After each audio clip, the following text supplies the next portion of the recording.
guys and gals, Never here for Drake Wayne Game, and a study me on Twitter, the Gaming Dragon. Today I'm coming back at you to the Let's Play episode of Wayfinder.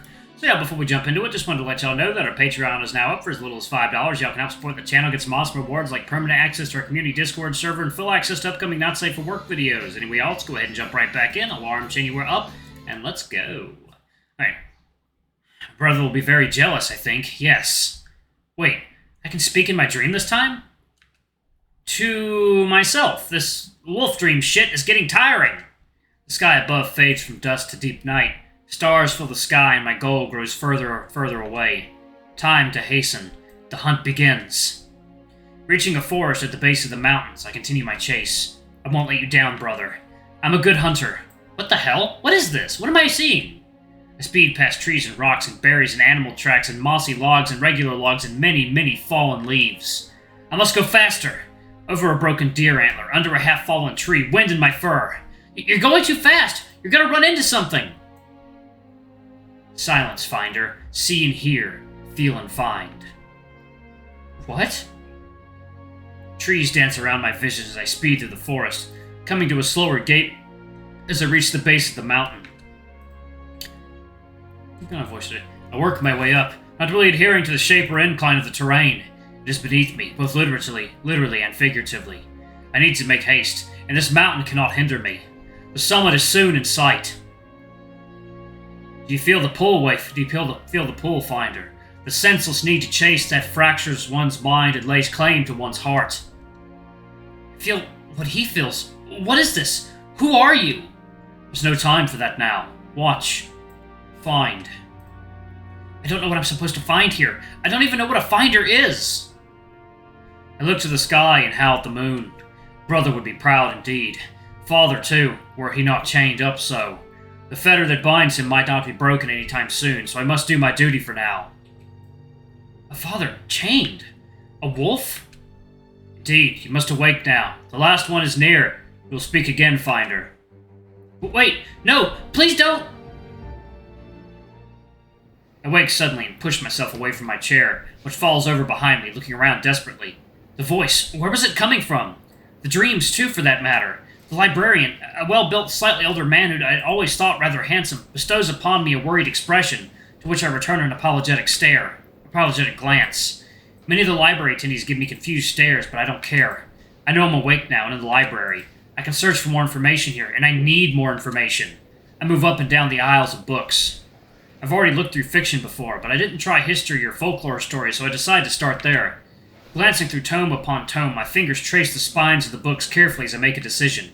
If there was ever a time for me to find something, this would be it. I step back and look over all the books I can and think to myself, no, command myself to find something about a bound wolf or a wolf chasing the sun. Anything at all, really. So, water time.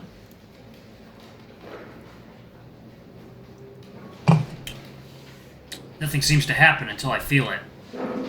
Pull at the palm of my hand, my fingers twitching and my wrist flicking gently. Is this it? I reach my hand out to the books, half expecting one to launch itself out or something. Instead, my hand hovers over a pretty thick book, with at least several hundred pages of it. Norse mythology, no author seems to be cited. The book bears a dark brown leather cover, smooth and surprisingly unworn. It has 3-inch wide straps binding it horizontally, each bearing a buckle on the end clasped tight. There's a clang of metal on metal from the other side of the bookshelf and a creaking sound. I'm still clutching the tome tightly, studying its complex cover details, noticing the runes engraved into the length of each strap. Just then, I hear my name being called by a man's voice from above the balcony, together with the sound of a lady on the opposite side of the bookshelf screaming. Looking at the bookshelf, I panic as I realize it's slowly leaning toward me.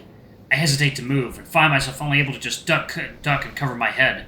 The case of books has suddenly stopped short of hitting me by a hulking, mountainous figure.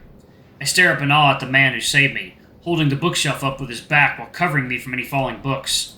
Oh! His dark brown fur tells me enough. I suppose I've been found. Whoa, you're strong! The lupine lets out a laugh and nods. His amber eyes look into mine. Yeah. I can't help but stare into his eyes, and he seems to be equally locked in place until I see him grit his teeth. Sorry, but would you mind, not being where you are? I am, trying to save you. I nod and scramble out from under the bookshelf, away from danger. My savior looks around and calls out for people to come help at any time, which elicits a response from the stunned onlookers. I'm sure he could have lifted it himself, but I guess this has to do with the glamour thing Giralf mentioned. He must not be trying to stand out so much, but like, holy hell does he stand out, towering above anyone I've ever met. And his build is impressive as well. After getting the heavy bookshelf back upright, my hero approaches, a sort of nervous look on his woven face. I feel almost obligated to ask, what's wrong? Why the long, muzzle?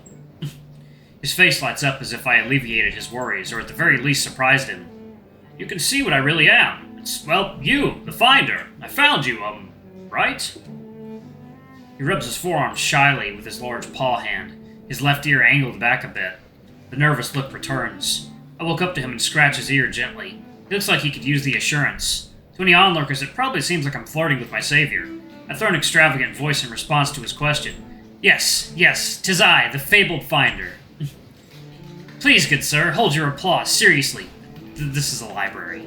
This gets a chuckle out of him, his smile revealing his pure white canine fangs that contrast his dark brown fur.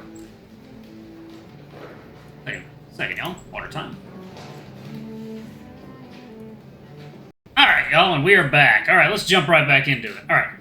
I turn his muzzle left and right slowly, inspecting for bruises. So, you okay, Mr. Wolf Giant? Sorry. I slap my forehead at my blunder. Wolf Giants. 3. Finn. 0. The Wolf Giant opens his mouth as I mess up, but smiles gently as I correct myself. Anyway, are you alright? Did the books or bookcase hurt you? The Wolf Giant shakes his head and smiles. I'm fine, thank you for your concern. Are you alright? I smile and nod, letting go of the wolf's muzzle. Yes, I'm fine. Thank you very much for saving me, The Wolf Giant realizes we haven't introduced ourselves, and for the third time in my life I see a Wolf Giant blush. Oh, right. My name is Bjorn. It's an absolute pleasure to meet you, Finn. I give him a wary look, wondering how he knew my name.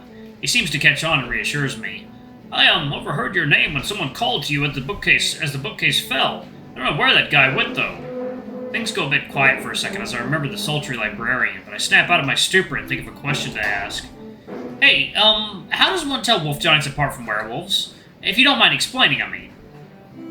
I'm not really used to either, and the other two wolf giants I've met before you look very different from one another, as well as looking different than from you. He shuffles his feet anxiously. Oh, yes. I'm rather large for a wolf giant. I'm sorry if it's intimidating. I don't mean to be. I stare at him in shock. Are you kidding? You're incredible. I'm not intimidated, I'm impressed. You saved my ass. Thanks again for that, Bjorn. Bjorn seems to blush again and then smiles. He contemplates for a second, his brow furrowing. Well, as for your question, I suppose you wouldn't see a wolf giant as a human under glamour as you are a finder, and as such you aren't affected by glamour magics. As far as a werewolf goes, you'd see them as a human usually, or as a wolfman during the crux of the moon cycle. I sigh. That doesn't help much. Bjorn notices this and gives me a quizzical look. Are you alright? Did my answer help? Honestly, not much. If I run into a werewolf in wolf form, I won't be able to tell them apart from a wolf giant. I don't think waiting for them to turn into a human would be a reasonable way to find out, especially if it's time-sensitive. Bjorn chuckles softly, shaking his head.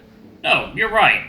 I didn't think that through very well. Oh, you mentioned you've met two other wolf giants already. I nod and look around to make sure nobody's listening. Never be too careful. Yeah, one named Arkin and the other named Geralf.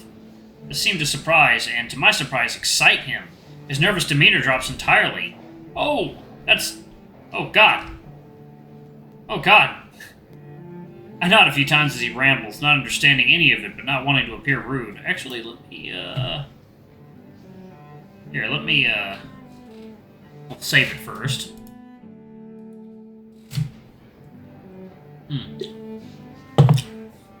Let's, slow that down.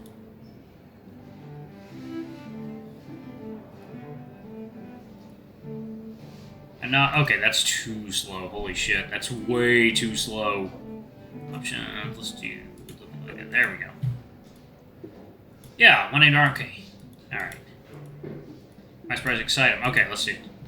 Oh, that's interesting. The candidates are all from bloodlines of the Great Wolf. That hasn't happened since Skull and Haiti themselves. What the implications of this are... Alright. So I can go ahead and turn it back to normal, huh? Okay. I nod a few times as he rambles, not understanding any of it, but not wanting to appear rude. However, I realize that I don't know anything about what he's talking about, and this may be a chance to get some answers. I throw on a smile. That's awesome, I guess. Hey, I'm still new to this. Can you explain this whole Finder thing? Why am I necessary for you wolf giants exactly? An excited smile spreads across his face. That had a result of my body language in response to his possible willingness to share information. Absolutely not. Shit. I really need to stop answering their questions before having my own answered. I nod out of frustration, annoyed, and my expression sours. Well, why not? Look, it was nice meeting you and all, but I'm not really interested in helping you guys out unless and until I start getting some answers. Bjorn lets out a sigh, shrugging and shaking his head. Sorry, I know it's frustrating. We're not allowed to talk about much until after the rites tomorrow morning. The what? I'm sorry. What are the rites? His entire disposition shifts, and he sounds like a nervous wreck. Oh, I wasn't supposed to say that. Finder, please. I'm not allowed to tell you much. I'll share what I can. You might have heard some of this before, but... I look at him attentively, watching his eyes and looking for any sign he might be misleading me. Hearing his unwillingness to share, I cut in. Please, Bjorn. Bjorn holds a hand up to silence me. I find myself stunned at how direct his motion is coming from someone who seemed so timid a moment ago. Bjorn smiles contently and continues. 3 wolf giants have found you, Finder. The other candidate hopefuls will return to their homes after the rites tomorrow morning, and then we 3 can find you and explain as much as you want us to. We need you to trust us. I'm frustrated, but I sigh and nod. All right, I'll entertain you. If we 4 are meeting up, though we're meeting somewhere at least mostly public where I feel safe. I'll consider what you all have to say, and then I'll answer you when I can. Well, okay. Do you have anywhere in mind? Well, that was short-lived. He's back to timid again. I ponder for a second, then remember my plans for the next day, and the perfect venue becomes clear to me. I volunteer at a garden center on the top floor of the nearby mall. There you go.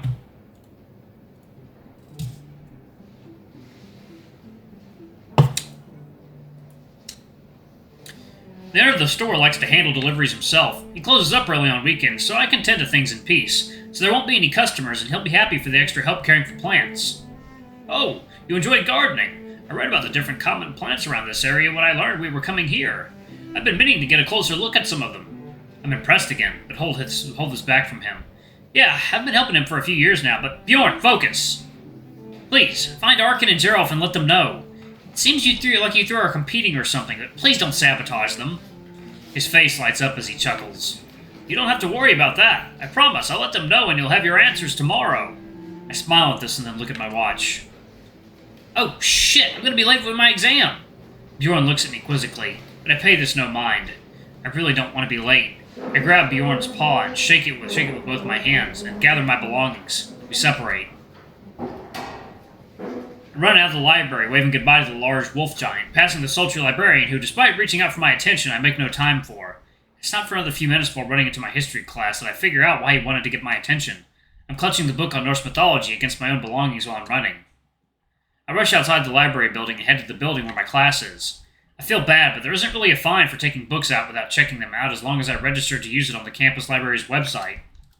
Alright, I'm going to go ahead and pause it right there. Thank you all so much for watching. Don't forget to like, comment, subscribe, ring that notification bell, and check out our Patreon if you can. It always helps. But before I go, I'm going to give a quick shout out to our lovely bronze tier patrons. Thank y'all for all you do for the channel. We greatly appreciate your support.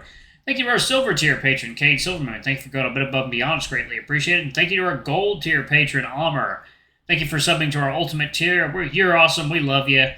And if y'all want to get your names in the credits, and it's as little as $5, and you get access to our not safe for work content. Anyway, I love you all, and I shall see you all in the next video. Bye-bye!